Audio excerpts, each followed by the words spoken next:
Dear students, I have come with a new module, Method of Least Squares for Computing Time Series. Let's learn the method. So this is a mathematical method, and in this what we are going to do is we are going to fit a straight line. For that values, whatever the values we are given, we will compute the trend values, and that is why we are telling that a trend line is fitted for the data. We call it as YC. So for this, two conditions are to be satisfied. That is, sigma y minus yc is equal to 0. That yc are the trend values.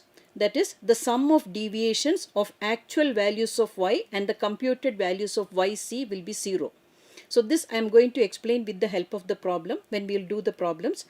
The second condition is sigma y minus yc is least. That is, the sum of squares of the deviations of the actual and computed values is least from this line. So these two conditions are followed. Based on that only we are going to do this method. So this method is called the method of least squares, and I told you this is an important method and it's a very simple method also for computation. So this line is called the line of best fit. So whatever the computed values we are calling YC, we are calling it as line of best fit. Now the straight line trend is represented by the equation YC is equal to A plus BX, where YC are the calculated values of Y or the trend values for Y, and A is the value of Y variable when X is equal to 0, and B is a constant and X will be the time meaning the years, 2000, 2001, whatever the years given in the question will be the X values. Now to determine the values of A and B are two constants, two normal equations we have to solve. The first equation is sigma y is equal to NA plus B sigma X, that is the equation 1.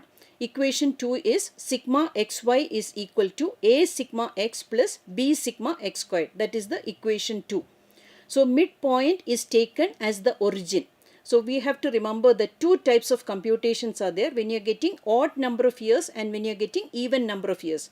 Odd number of years meaning 5, 7, 11, all this. So that meaning that mid value we can, if it's 5 years meaning 3. So that is the middle year will be third year. Whereas even number meaning if you are getting n is equal to number of years is equal to 8. So how we will calculate? 2 middle years divided by 2. So that is why we are going to take the mid value. So midpoint is taken as the time of origin. Midpoint in time is taken as the origin. Now negative values and positive values will get cancelled each other, and sigma x will be always 0. Even if it's odd number of years or even number of years, it will be always 0. Now continuing with that, sigma y is equal to NA. We are going to derive the equations for computing A and B. Sigma xy is equal to B sigma x square. So the values of constants A and B we have to compute. Sigma y is equal to NA. So A is equal to sigma y divided by N. And sigma xy is equal to B sigma x squared. So we have to calculate the value of B, that is sigma xy divided by sigma x squared. Now merits of method of least squares. First one is it's a mathematical method. So this is easy to compute as I told you, and this method is called the line of best fit. And one more thing is that the most important thing, other methods of time series we are not able to predict all the values for trend. Whereas in this method we will get values or the predictions for all the years given in the question. So that is another advantage, and this method is the line of best fit. If you draw a graph also you will get a straight line. So you can see that how the trend is progressing, whether it's declining trend or whether it's increasing trend we can find out.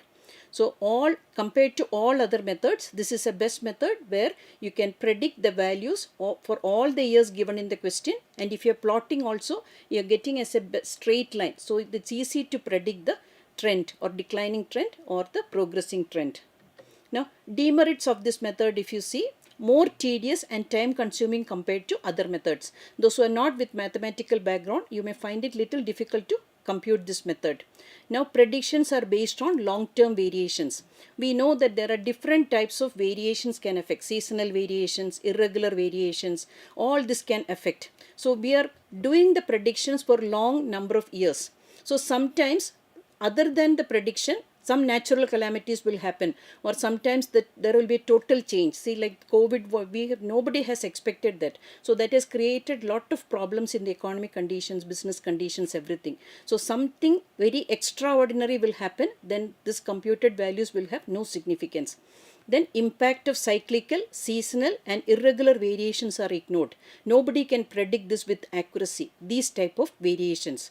So this is mathematical method is not flexible. There's a standard procedure, we have to follow that. We cannot make changes in the method. Now any addition of one or more values will make it to do the calculations again. So if you want to add 2 more years, then you have to start from the beginning and you have to do the complete calculation. So these are the demerits of the method of least squares. So this is what I want to explain with this module. Thank you.